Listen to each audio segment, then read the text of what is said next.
Yeah, welcome back to this week's webinar. And last week, we were privileged to host Ephraim Wereza, who took us through user development. And as I always say, we are focusing on a theme of how to tailor tech for Africa. And we are narrowing down to crafting African solutions. And today we shall be delving deep into a different domain, which is machine learning. And with us is Victor Ashioya. Victor Ashioya is a machine learning professional, and he also leads in GDG Pwani, and he'll be taking us through. So let's be ready to interact, to listen, and to even have questions at the end of the session.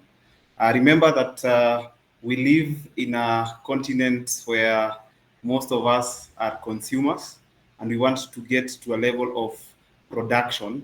And we are not only producing tech, we are not only building solutions, it's about crafting solutions that actually make impact, crafting solutions that fit our user group here in Africa. And as we focus on different regions, let's say East Africa, we're in Kenya, solutions that will work well in the demographics that we have. In West Africa, South Africa, most of the regions in Africa have the same problems. So even building scalable solutions that will scale beyond borders. For example, in Kenya as a country, they will scale to Uganda, they'll scale to Nigeria, and that's what we've been talking. This is our fourth webinar, and every month we have 2 webinar sessions, and we shall be having 6 of them. This is the second one, and the theme for this series is crafting African solutions. And last week we were delving into user development. Today we shall be delving into machine learning system design, and let's be free and open to ask any questions that we have. I'm Joe Karanja. I'm a software engineer, and I also lead the team at InfoSpace. And this opportunity to welcome Victor. Feel welcome. Right. Thank you, Joe. Thank you so much all for attending. So we're going to start right off. All right. So our topic today is it's like one of I feel like one of these areas that we tend to overlook, right? Everyone who jumps into was the recent trend. Everyone is just jumping into the ML. Everyone is just jumping into uh is just jumping into the whole, or the others are just jumping straight, one shooting straight deep learning, one shooting straight generative AI. No one actually knows these foundational basics, and I mean, at the same time, it's good quote unquote, but it's really bad. I mean, you just having these quote unquote ML engineers, but they don't know how to actually design a system. If you tell them to implement a full end-to-end, not something they picked on Kaggle, something they picked on Zindi, yeah, they might not do anything. It's just it. But yeah, anyway, so we'll start right off. Just this topic says about the design of this, and it's something I do on daily, something that I love, passionate about. Yeah, so we'll go deep into it. We'll look at a few examples here and there, and then call it a night. Right. So why does this thing matters? Why is it important, right? So beyond algorithms, right? Beyond everything, beyond the the fundamental decision trees and the forest, the psychic plans, all the beyond those, there is need for production success. Beyond everything, there is need. These things don't end in your notebook, right? They don't end in your Azure Lake. They don't end in your AWS data stores. They don't end there. People want to see them in production, whether it's a movie company, whether it's a customer success sales company, insurance company. They want to see it in production, right? These systems have to end in production.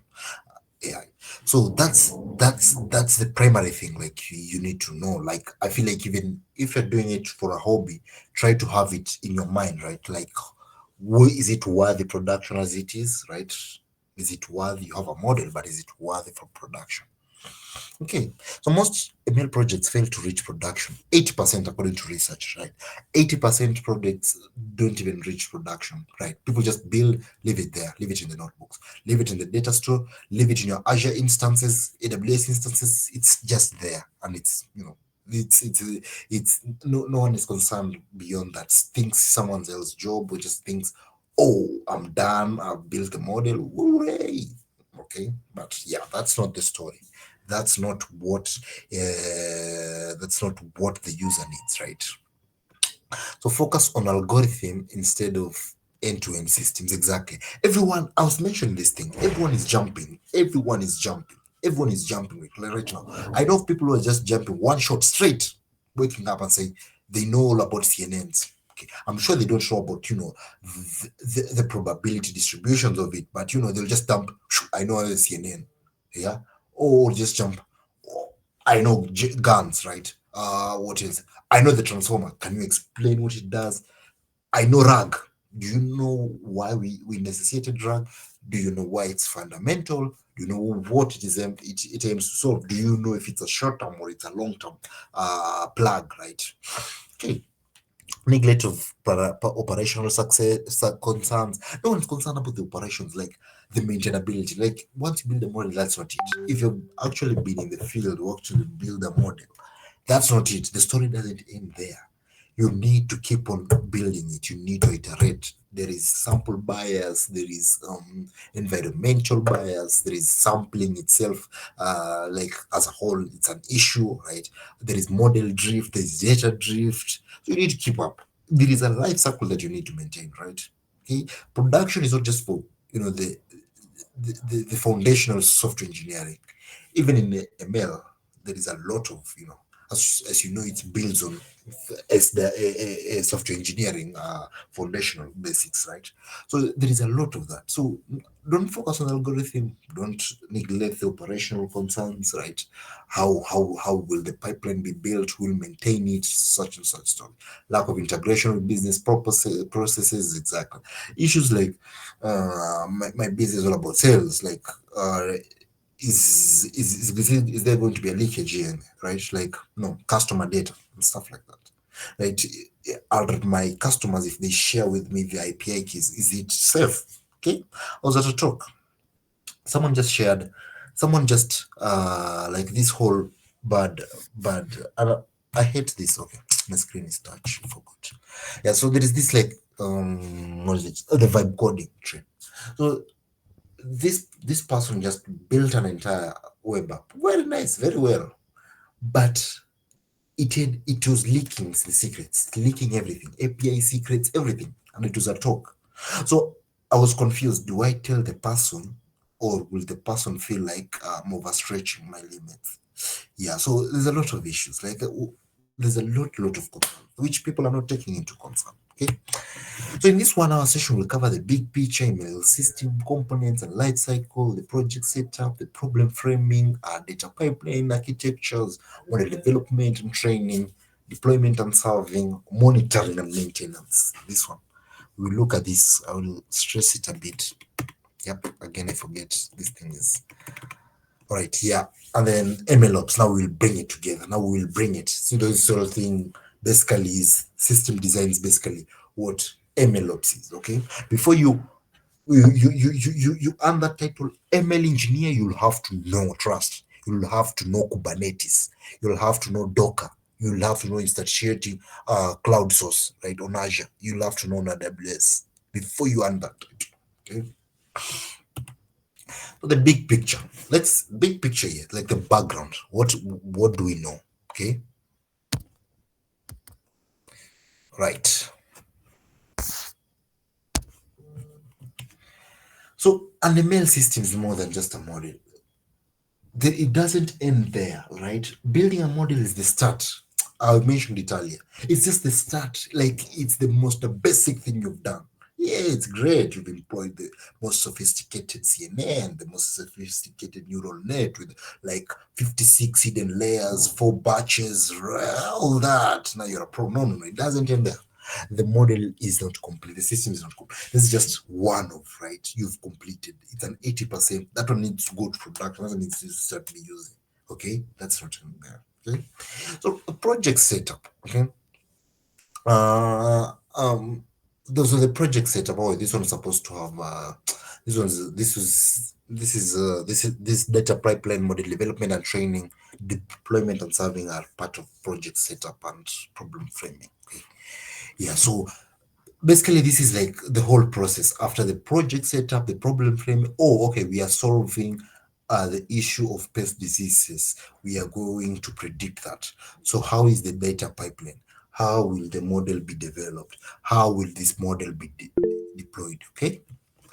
Yeah. So the ML systems development is iterative. Keyword iterative. It's a continuous cycle. It's like any other software engineering field. Okay.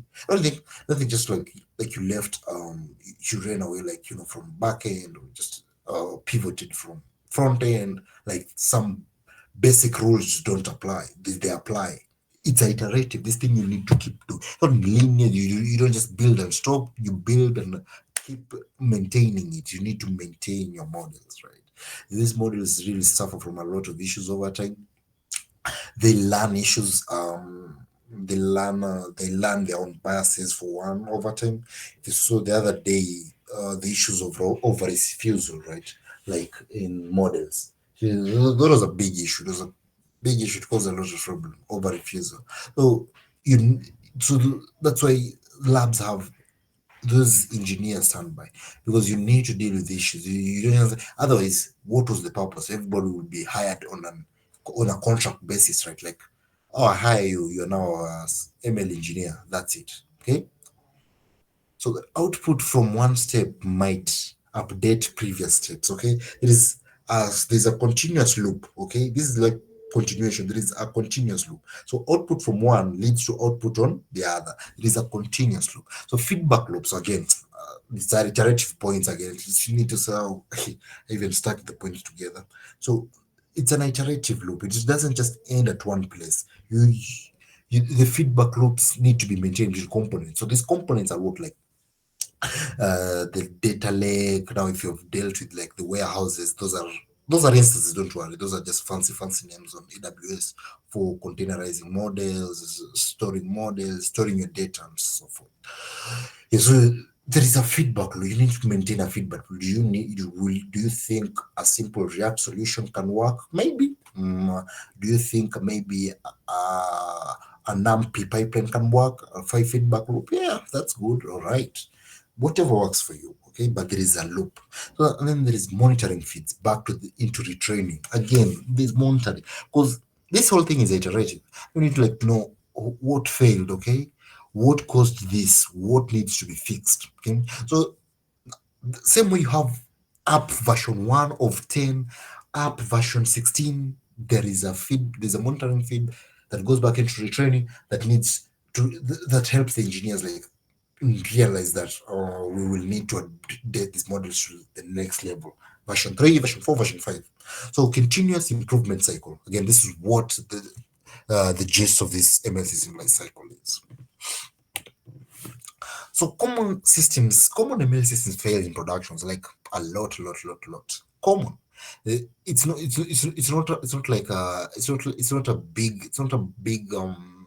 it's not a bad problem, but it's not like a challenge, but it's a common thing, right?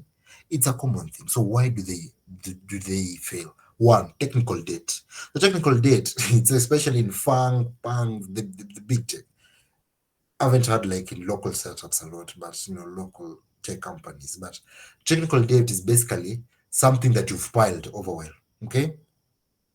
Say I have a feature. Yesterday I didn't build it. I just left it and said, it's not important. I mean, like, think of Twitter. Let's think of Twitter. So you've seen users complain that their For You feed has what tweets from people they blocked. Yes, that's a great example. So you said, I mean, it's just tweets. So what? I want to fix it today. You just take a note, you patch it on top of your laptop. You say, I'll fix it tomorrow. That's called technical debt. So in it mostly happens now. It's the worst scenarios that you are hired. You go into an interview, 7 full interviews, 7 full steps, 7 full stages. Then after you're hired, you realize, oh, you are inheriting someone else's debt. That's the bad. Ask people whose situations like this have happened to. Whoa, it's the worst. It's the worst because now it's features from some issues are best told like to the people, to the first person. After that, it becomes there is an issue of what's it like there is a this issue, similar issue like to the call drop, like a call drop. So when like you call and then the call drops, some information is lost during that exchange, so there's a similar issue. So you pass information, your engineering manager passed information from the previous software engineer that was in charge of that. So like passes information, obviously will miss a certain point or will interpret it differently. Okay, so you end up with another issue. So technical debt, that's basically the explanation. There's scaling issues. Scaling is very important. Now looking at models you scale them. I'm telling you, scaling model is very important. I'll tell you with OpenAI. OpenAI started primarily, they never thought there will be a consumer facing company. OpenAI is a primarily research lab. It's a research lab that pivoted. Now it's like a consumer organization. Okay, now you see they're registering the whole lab now as a profit as a PBC, private public benefit company. Okay, yeah, so there's a scaling issue. So now there is a demand because they realize, oh, people are using ChatGPT, and it's more like now it's competing with search. Okay, I know friends who never like search on Google no more. They just go to ChatGPT like, so chat, what's the nearest place? What's the near? How long is here to Mombasa, for example? They never use search anymore. Okay, so it's because maybe they find it more convenient for them. Okay, yeah, they like that. So now what is happening? There's an overload for the data centers. Right now they're building a mega data center in a city in Texas. In a small city, it's called Abilene. They're building a mega data. It's very huge, okay, because the demand is so big. The demand for computers never been bigger right now. So the Nvidias, the MDs are needed right now. So the Nvidias and the MDs are supplying these clusters for these companies, for these labs. Because one, the pre-training phase. Two, consumers. Okay, consumers. You remember the Ghibli trend? The Ghibli trend was so immense. It caused a burnout to one of the servers. Some had to tweet about it. They had to scale that night.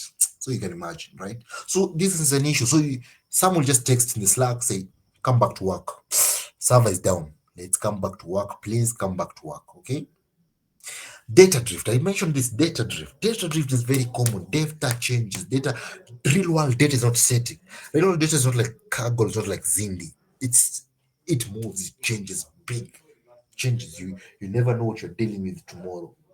What you are dealing with today, if it's like let's say population, a great example is population. The population of today for like Nakuru is not like what was 5 years ago. Probably not even a week ago or a month ago. It has changed. Then concept drift, the whole concept, the whole problem statement changes. Okay. I started with solving for education for low income individuals. Within the low income individual, you realize there are special needs individual. What is that? That's concept drift. That's an example.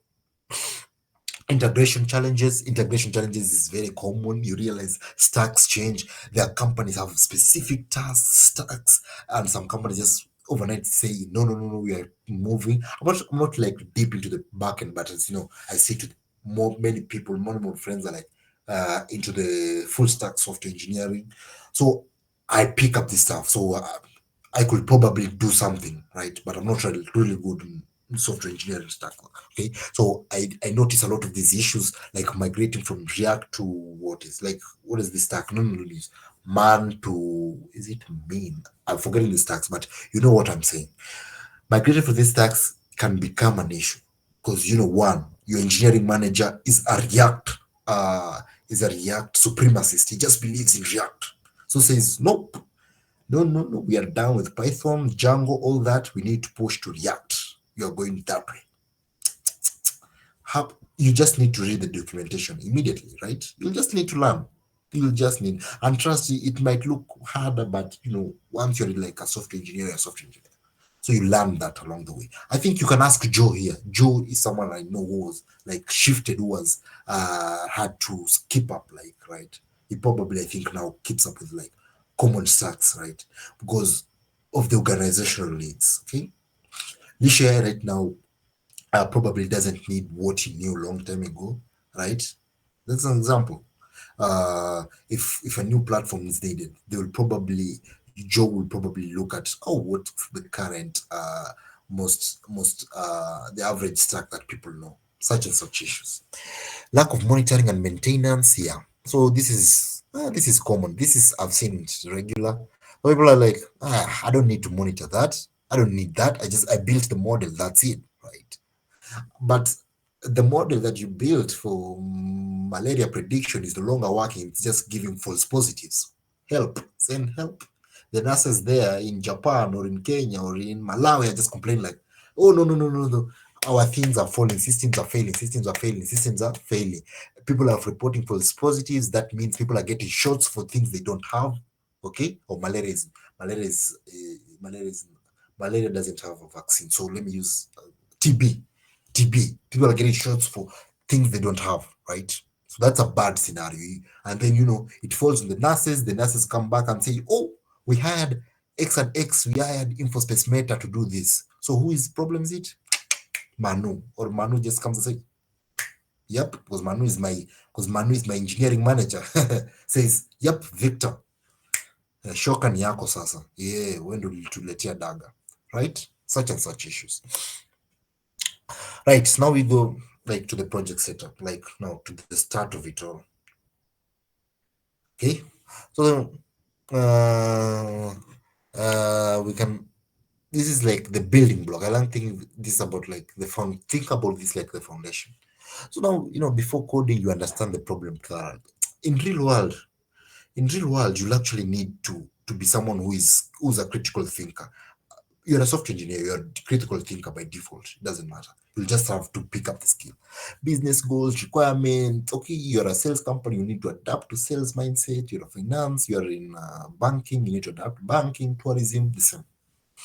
Performance constraints, yes, user experience. User experience is common. I think you can ask Manu for that, right? Like, user experience is common. I think we were working with a concept project sometime back and it change things here and there. Because, user experience, okay? Yeah, if Leash AI launches a mobile app, it's it's Manu with the design that will need to like ask, do A/B testing, ask random people, how do they think the system is? Performance constraints, you know that, like system downtime, uptime, issues like that. Personalization requirements, how you good as a developer? Project constraints, time, resources, talent. Talent is a big problem, okay, but it can be cultivated. Resources, how is your organization well powered? How managed is it? Time is a factor. Projects have 3 months constraints, sometimes they have 1 year. Well, good for you, but you got 3 months, God help you, but you have, and it's a big stack project. Yeah, that's it. So let's look at performance constraints. So I want to go okay, I'll just look at it briefly. So define what good means for your system. Like, what is good? At what rate can you say your system is good? So is it latency? So you define the issues like latency. So this is the network. So you need like network engineers, someone who understands data centers, understands servers uptime, real-time data transmission, batch transmission, all that. Precisions, per recall trade-offs. Okay. So you understand like how good are your true positives? How bad are your true positives? Okay. So the false positive, negative costs, how bad? I was mentioning the Japan like TB cases, right? Because that they're prevalent there. So imagine you build a model, you let it drift over a while, and then after a while it just doesn't report the correct stuff. You're doomed. Resource constraints, you know that. Regulatory, you know that. Like for example, right now, our country is literally technological centric. I mean, we keep on scaling, but we're not there yet, right? There's so many uh, regulatory bumps. That's why there is more need for an acceleration. Okay, right. I like Netflix. I like Netflix because I feel like it's one of those. It's in fun. It's underrated in terms of their stack and in terms of the engineering, but it's high quality engineering. By the way, you can go look up their YouTube. They have a great YouTube. They actually did that tech talk on Java. Yeah, they're using Java and they're using a bunch of stacks in ML.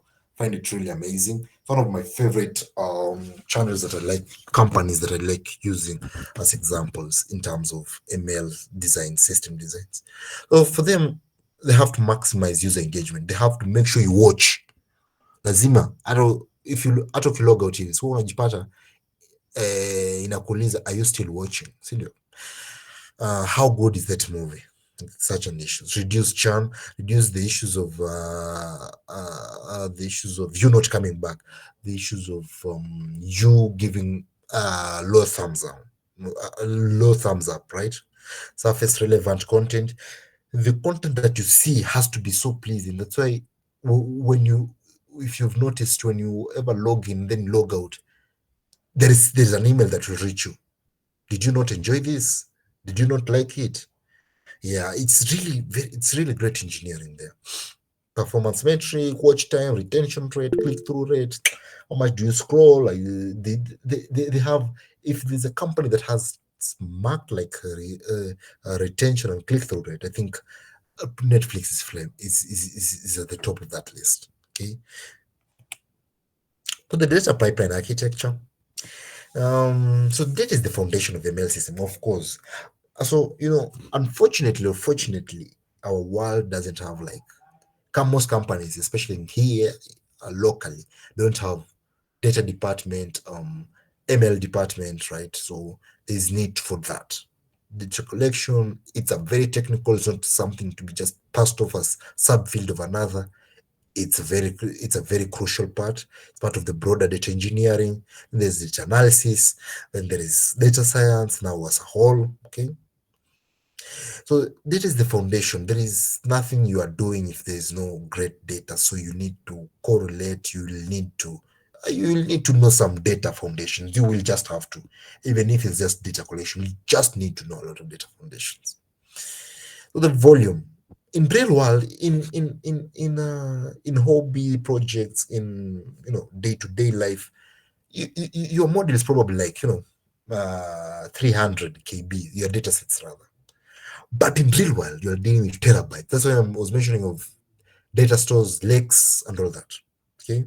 So companies use cloud. The data is stored in cloud because, imagine of Netflix. By the way, let's use Netflix. So imagine all that data. Okay. Imagine it in a database. Either you crash that database or you pay too much. Okay. In storage. Velocity, batch versus streaming, how much fast can it go? Okay, so you see, like, this is a classic case, is like the streaming of, so Netflix is rolling out, the thing is, hasn't figured it out completely, but like live stream. Okay, we saw, which was the last one, was it more this guy, the boxer, the UFC, those are live stream anyway, I'm forgetting, but I think you watched it. Okay, so they haven't figured it out, but those buffer, those downtime, because real time is not their thing yet, in as much as they're trying. But I know they'll figure it out. The kind of architectures they have, the scaling is all they need, and a bunch of engineering, but they'll figure it out. So the variety, how is your data structured, unstructured, semi-structured? By the way, in real world, data is unstructured. You're lucky if you get semi-structured, but there is no ideal world where you get just fully structured data. Never. That's car goals in the world.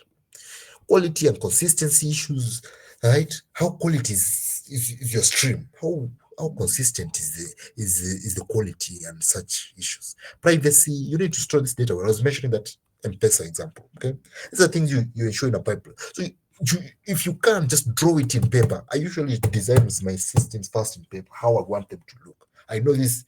This is what most actually software engineers do. They are system you design it, like for those who are really good at Figma, like Manoy, they just draw the entire structure on Figma first, the UX, then come implement it. but you just have to like picture it first, know what you're doing. And data preprocessing, you're transforming the raw data into model rated data for machine learning now. Remember, there's machine learning and then there is a subset of deep learning. So for the core machine learning, your data might be in XLXX, that's Excel sheet format, and CSV. And most times database, real stream of database data. So you need to get it ready. For language models, the better way is text, raw text data. It's raw text, tweets, all that raw text. So by the way, they don't do CSVs, they don't do XLS. Just pack that and structure it together. So there's a TIFF format. It's for mega huge data. I mean, they use CSVs, but it's not that much.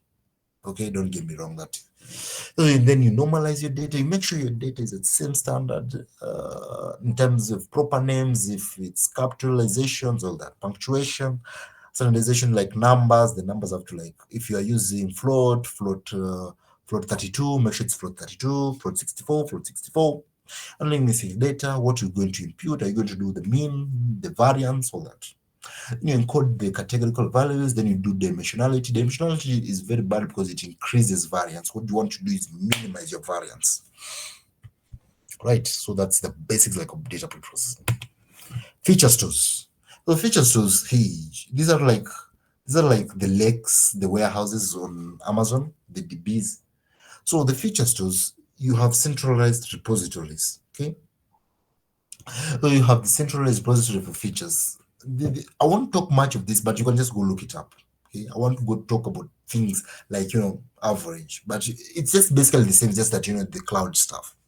So there's centralized repository, there's feature reuse across teams, and then you have to ensure that there's consistent feature definitions. Okay, there is reduced training, serving, skew. You have to ensure that how skewed your data, how leaning is it?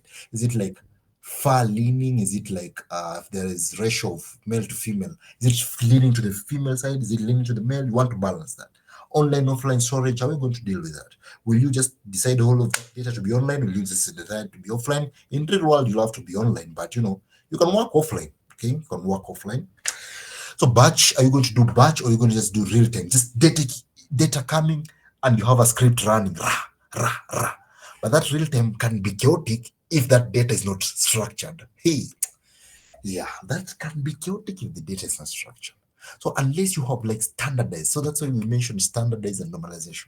If you haven't normalized and standardized, don't try real time. It might mess you big time. So data validation and quality.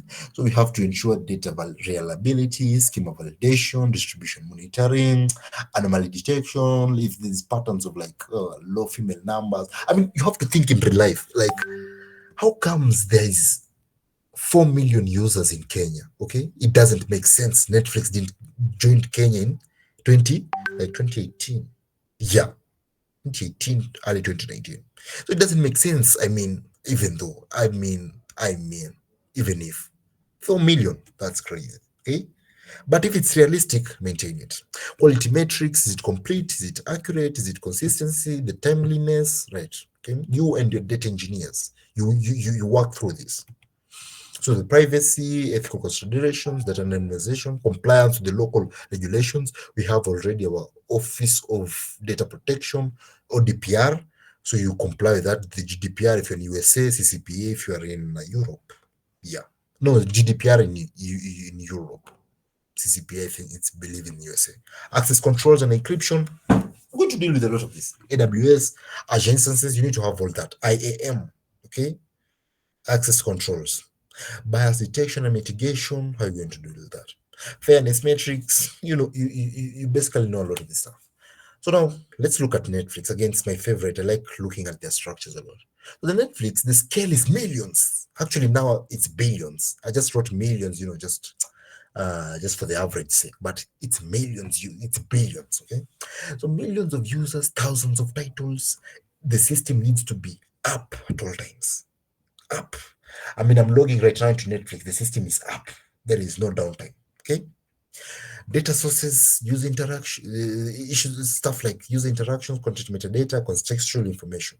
Feature engineering, you check in for user preferences, content characteristics. Okay, and this is specific for like for Netflix, okay? But this is just an example. I'll share the slides, you can just look through it.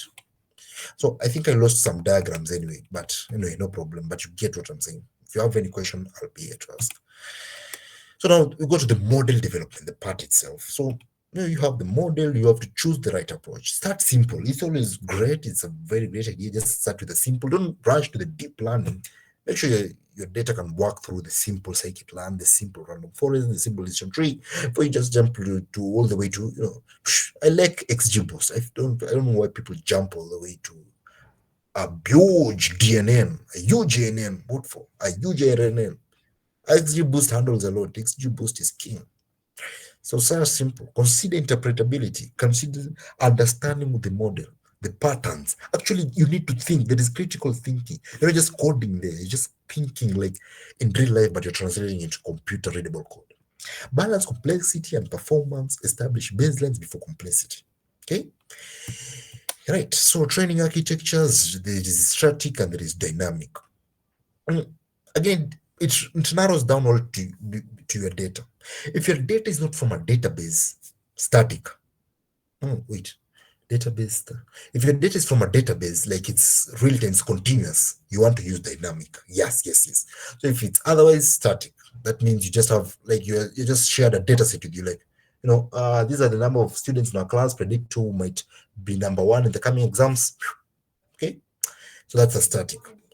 Data distribution changes slowly. Yes, yes. Data distribution changes frequently. True. Train once, retrain occasionally. Yes, of course. Continuous or frequent retrain. Notice even in static, you just have to occasionally retrain. There is a retraining pattern. You won't do it a lot, but there is a retraining aspect. Not as much as the dynamic, but there is a retraining. So lower operational complexity. Then here you have high operational complexity. Example: drone approval systems. True.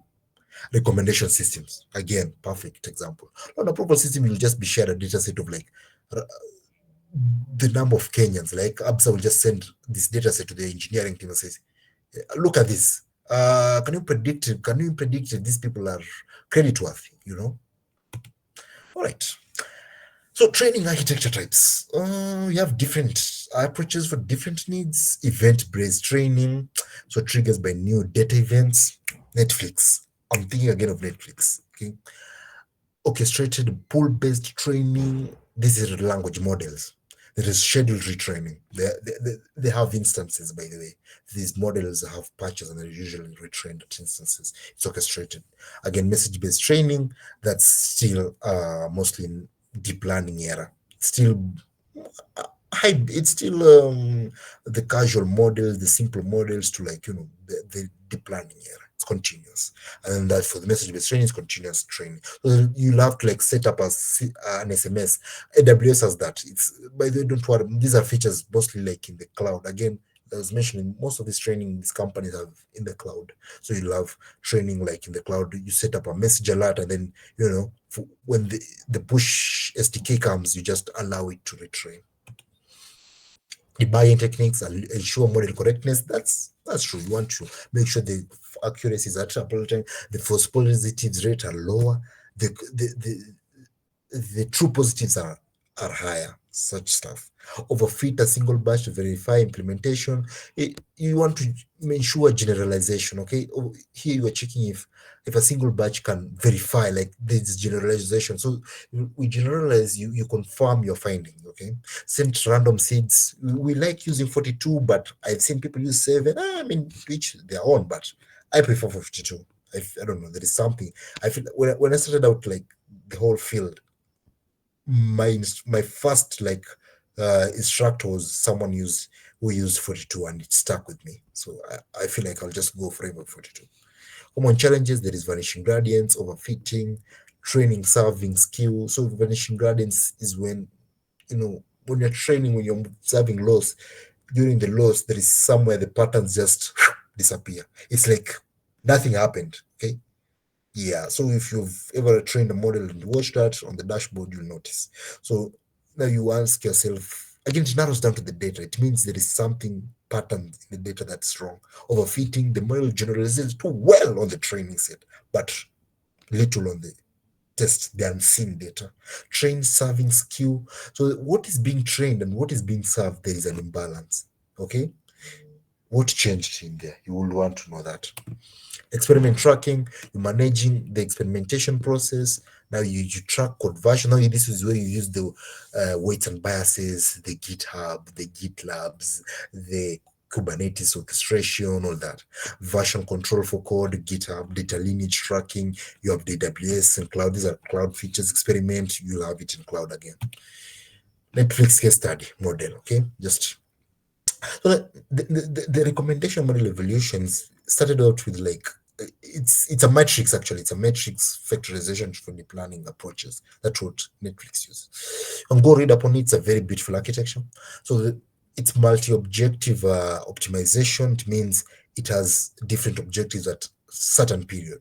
Training infrastructure is distributed on Ray. Ray is again on PyTorch, environment. Okay, the GPU optimization and feature pre-computation. GPU optimization is just the graphics. The graphics card what are using training these huge models. Okay, so for GPUs, they're very great if you're dealing with like a video processing model. So now the deployment is having. So now here you think now here you think of like you think of how you want your users to find it. Okay, so the first one is model as a service. REST API endpoints, yes, the HTTPS are usually great. Those are usually the default. I mean, everyone. Microservices, you want to defend these microservices again, the Kubernetes, the Docker, yeah. If you go through that, you'll be baptized by fire. You will learn that by fire. It's actually one of the bitter sweets of ML. Embedded models, edge devices, modular collections. Yeah, this is just, I'm not really big in much into it, but I've seen this and it's actually great. So you build models. You know this company called ARM. ARM builds models. ARM has embedded models in their edge devices. Okay, these watch devices by Samsung, the Wear OS have embedded models. So edge deployment, low latency requirements, the Cloudflare, etc. Limited connectivity.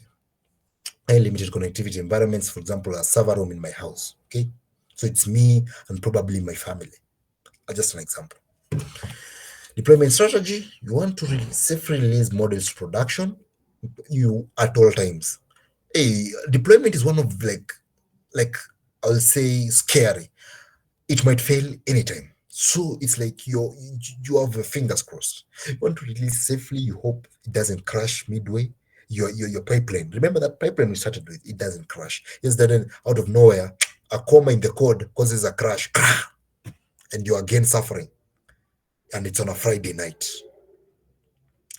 Canary deployments, you do gradual rollout to subset of users. Blue-green deployments, it's a switching between versions. Probably you've heard of these names. These are just like code names, like how you have like code names for presidents and so forth. These are like code names. I'm sure different companies have like different names, but these are the common ones. Scaling considerations. You will want to scale. Remember that. As long as your company is working, you will want to scale. How do you handle increased load? Okay. Right now, OpenAI is handling more load than it can. 4 million users per week. Hey, that's a joke. No, it's billions actually. Sorry. 4 billion users per week. That's heavy computation. I'm sure the data center is truly hot. And that means there's an overload on the grid. Okay. Yeah, so you want to handle that. So the first thing you will think of, increasing compute. Then there's horizontal, so horizontal and vertical. If you have friends in hardware, they'll tell you it's how the connectivity of the GPUs or your CPUs are done. Okay, it's basically like how in the physics how these wires are connected, but for data centers. Load balancing, you want to balance between different loads, like different serving points between different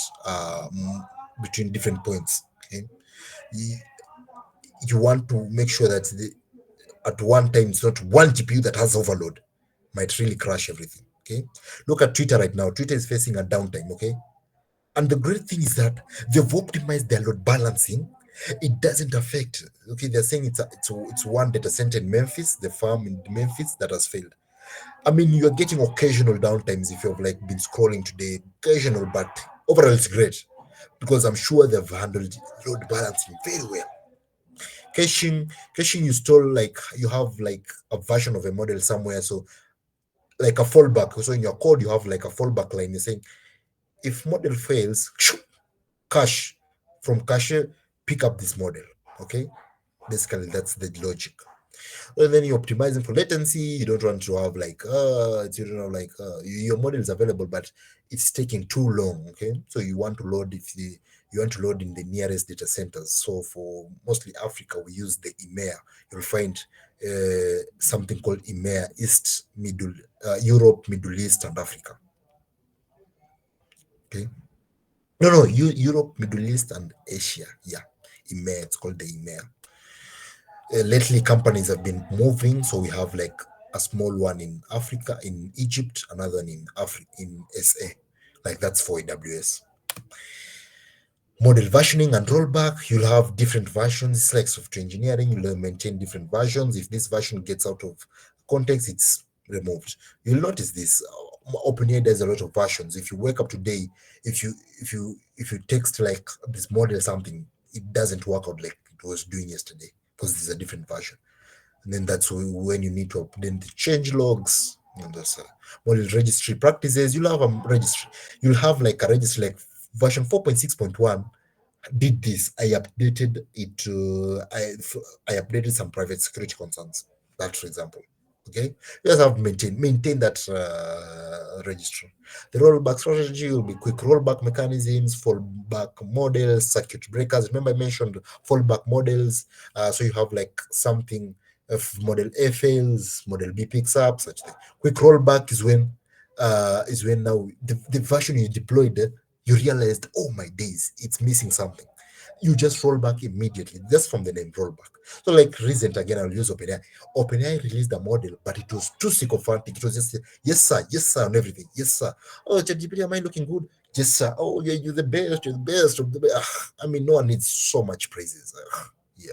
So they rolled back. They issued an apology to suicide sycophantic. Circuit breaker are the ones in electricity, but these ones they will issue an alarm like brr, brr, brr, like it will be a message. Again, the AWS allows that.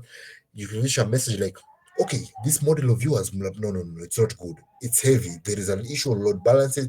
You will need to do something about it. Okay, right. So it's like an alarm. So again, we go back to Netflix, we look at their serving, they use microservices, real-time personalization, it's real time. If you like this movie, it's immediately they'll pick a next movie. If I like you, they will immediately pick things around you. Multi-region deployment, they use that. I think the nearest servers for us is like Malta or Italy, the ones that we use. So we cache from then Egypt. So scaling challenges, global user base, it's heavy for them. Okay. So now this is where their friends in cloud, they're really hoping cloud companies start scaling faster. Okay.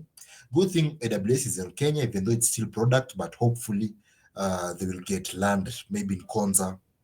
Okay. Then they will establish a small data center. Peak traffic handling, you know about the like for the four fours. Monitoring and maintenance. Now this is like my favorite part. So you're keeping track of the system health. Now this you have the visualization dashboards. Okay, the good thing is like most of these libraries now have that. Okay, PyTorch has it, TensorFlow has it. There is just a general one called one weight and biases that everyone uses. GitHub has add-ons that you can monitor system health, model accuracy and prediction quality. You have a small version for you in your code base that you just run. Okay, you're seated at home, you work remotely, you just sit and again measure the accuracy. If you notice it changes, then you start what model versioning again. Such issues. System health, okay, I mentioned that latency, error rates, resource utilization. If it's heavy load on CPUs and the GPUs, hey, you want to do something, tell boss, hello boss, servers zimechomeka, we servers zitaungua, tafadhali fanya kitu, lipa tulete servers mpya. Business metrics impact, you'll not every team has business development. Like we already have like a business development, right? There's a business business development division. So they just check like what's what what needs now from the technical team. Can we how do we put this out? Okay, they're the ones that link leash now to the outside world, to the government, the NGOs. Yeah, it's a business development team. So you need to coordinate with them. Those ones they do now the sales, the pitching, and all that. Monitoring dashboards and alerting thresholds. Yeah, you know what I'm saying. So the model drift. Now this is a common issue, so I hate to highlight it. So identifying when model needs adapting. You know, data changes. Real world data is not static, and that's a core issue. If I will head temperature of yesterday of 24, tomorrow I have 28. What is that? That's a distribution. So now for you, is it an upward or a downward? What do I need to do about it? Concept drift, the relation between the inputs and outputs. The inputs now for you is the problem statement. Ulipatiwa problem hivi na boss. Kakwambia boss, anza kucode. This is the problem statement. Now that's the problem statement for you. Now you need to translate it to, does it translate to your output? Okay. Yeah. So if you're looking at this thing now, you realize how well connected these companies are all are. Everything, sales, marketing, technical, everything. Anyway, I digress. Performance degradation, you will notice accuracy decline, precision. Precision is how good. Okay, recall is how like how great are the false positives or the true positives and such that. Like the quality of your quality is what precision and recall are. Okay. Automated retraining, most labs are implementing this, most companies are implementing this. Again, good examples is Netflix. So Netflix, I think, triggers 24 hours or 25, 24 hours has an automated training. Then continuous integration deployment, CI/CD pipelines. You'll have to learn. Like, I just feel like you have a better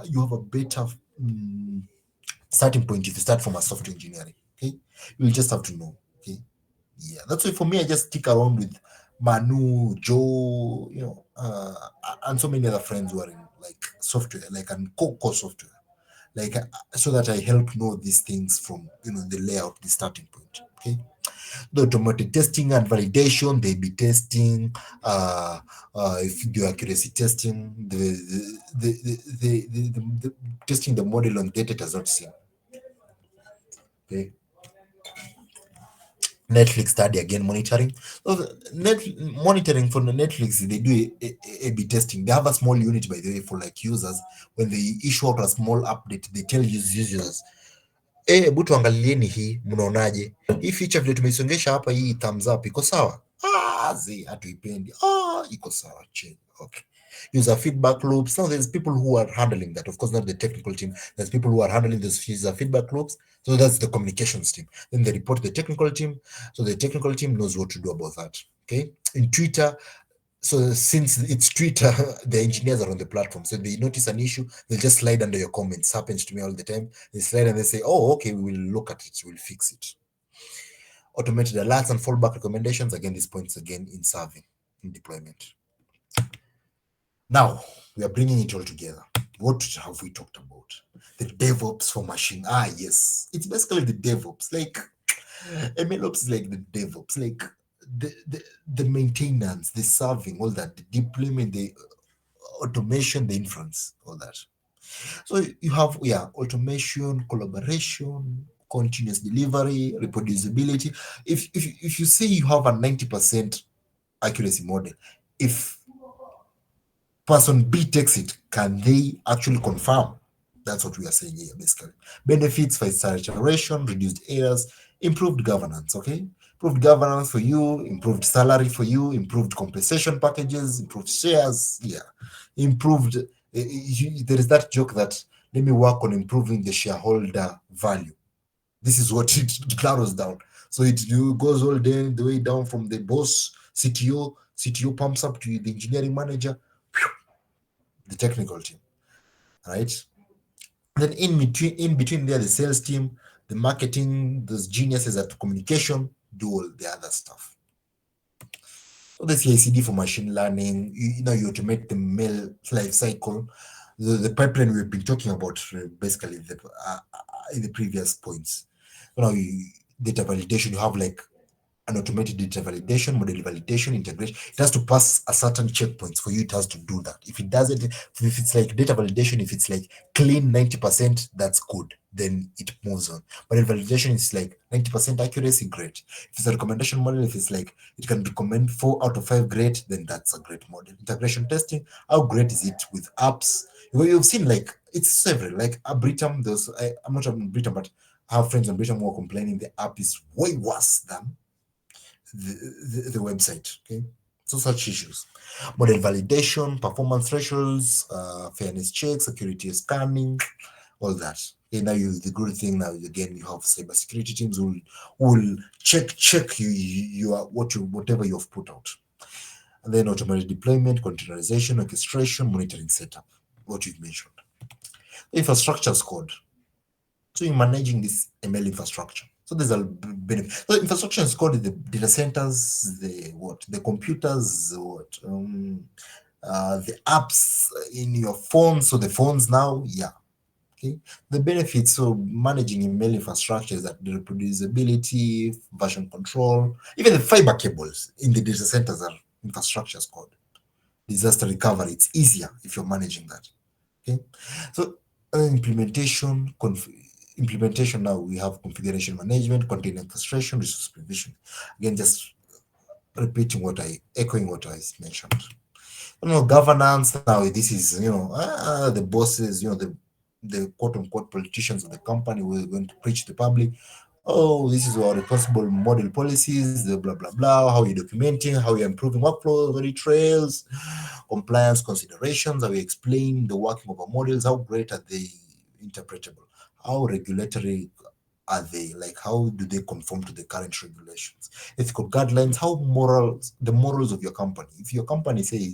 Um, if your company says A is good, then your models, your ML ops, your ML system design has to be following that rule, that ethical guideline, and the set responsible AI practices. For now, I feel like most labs, most companies are using the ones that were set up by Google in 2017, which are pretty standard, which are pretty good. So yeah.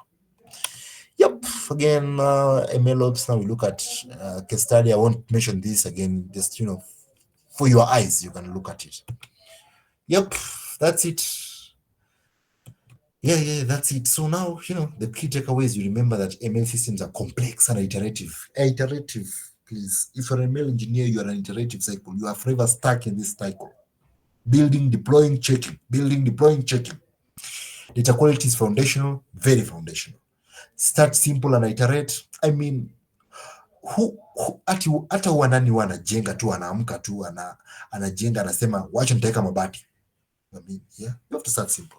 Anza kitu ndogo. Okay, design for production from day one. Always think for production. Hata ukifanya like from a hobby perspective, like I want you to like put yourself in the foot. It helps you a lot. Because I mean, eventually you're trying to like earn a living from this thing, in as much as you're doing it for practice. Monitoring is as important as a modeling. True. Yep. Common pitfalls, we've mentioned that. I don't want to repeat stuff. It's just like for your eyes to see. Yeah. And then resources for further learning, the books, I've listed example here. Netflix Tech Blog, highly recommend. Netflix Tech Blog, the MLOps community, highly recommend. Courses, ML engineering courses, the ones that on Coursera, great foundational start. Kaggle, great foundational start. Cloud provider certifications, yeah, I have mine. Actually, I have to renew them. Well, anyway. So for the cloud provider, don't think of them later, because you have to pay for them, but sometimes they're like scholarships. So if you find a scholarship, do it. The good thing, like for Nakuru, there's already one. Nairobi, there is a hub, you can do the exams, right? And they're moving online now. You can take the exams online. Okay, they're usually highly proctored, but they're great. Thank you so much for listening. Yeah, so if you have any questions now.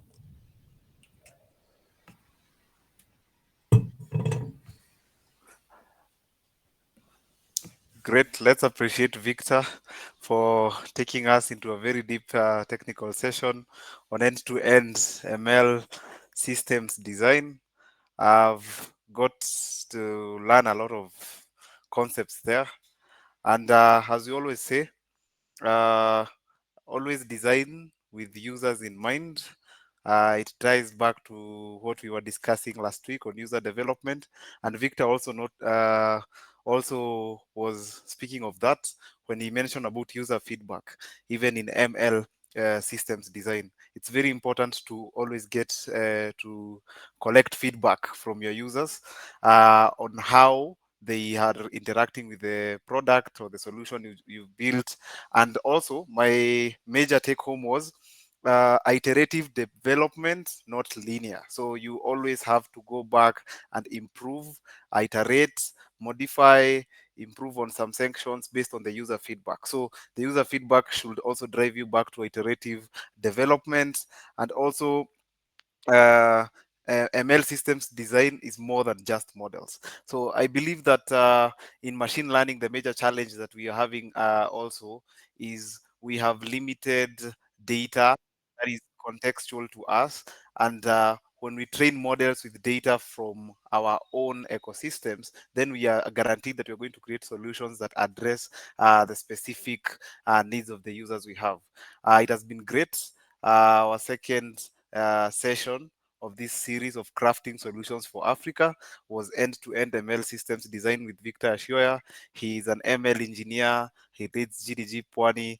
And in case you need more insight from him, I'm going to drop his LinkedIn link in the channel in WhatsApp. And also remember, all these sessions are recorded in YouTube and placed all from the first one when we were introducing the series to this actual session that we are having today. So this was May. We had our 2 sessions for May complete. So we'll have the next sessions on June. That is next week, but one. So on next Saturday, we won't be having a session. That will be the other Saturday after next Saturday. We will share on the information and the links in the WhatsApp channels. And you can also get to interact. If you want to get into a group where we can talk and also sharpen ideas, we have a group. And also make sure you are following the channel for updates, and we would like to share all these resources maybe by thumbs up. If you guys need to get all these slides that we've been sharing from day one, you can have a thumbs up so that I can get like feedback from you guys. Yeah, I will share all these slides in the channel, so make sure you're hooked in the channel and you can get all the slides. Have a great night. Thank you for joining today. uh, I've been your host, Joe Karanja. Thank you very much.